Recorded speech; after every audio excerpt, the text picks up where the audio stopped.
విరిగి నలిగిన హృదయంతో వాక్యాన్ని వింటున్నప్పుడు హృదయం లోపలికి వెళ్ళిపోతుంది. నువ్వు మనసులో ఏదనుకుంటున్నావు అది జరుగుతుంది. అప్పుడు నువ్వేమనుకోవాలి తెలుసా? నాకు రోగం తగ్గితే బాగుండు, నాకు సమృద్ధి వస్తే బాగుండు, నాకు అప్పు పోతే బాగుండు అనకూడదు. అయ్యా నీ వాక్యం నాకు ఇచ్చావు, నీవు నాకుండగా ఈ లోకంలో ఇంకేం అది అనుకోవాలా. అది అనుకో. మనమేం చేస్తున్నాం? ఆయన వదిలిపెట్టేసి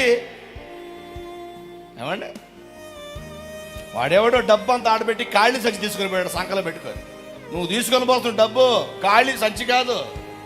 డబ్బు ఎవరి దగ్గర ఉంది తెలుసా మీకు? ఏసై కాడ ఉంది. ఆయన దగ్గర అన్నీ ఉన్నాయి పిచ్చోళ్ళు, మీకేం తెలుసు? ఆయన ఏమన్నాడు? సామెత 8:21 నన్ను ప్రేమించిన వారిని ఆస్తికర్తలుగా చేయదు, వారి నిధులు మరి ఆయన ప్రేమిత చేయడం అయింది.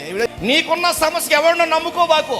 నీకున్న సమస్య వాడికి అడగపోతే తగ్గిద్ది, వీడికి అడగ నో నో డాడీని అడుగో. ₹1 ఎవడికైనా అవసరంలా.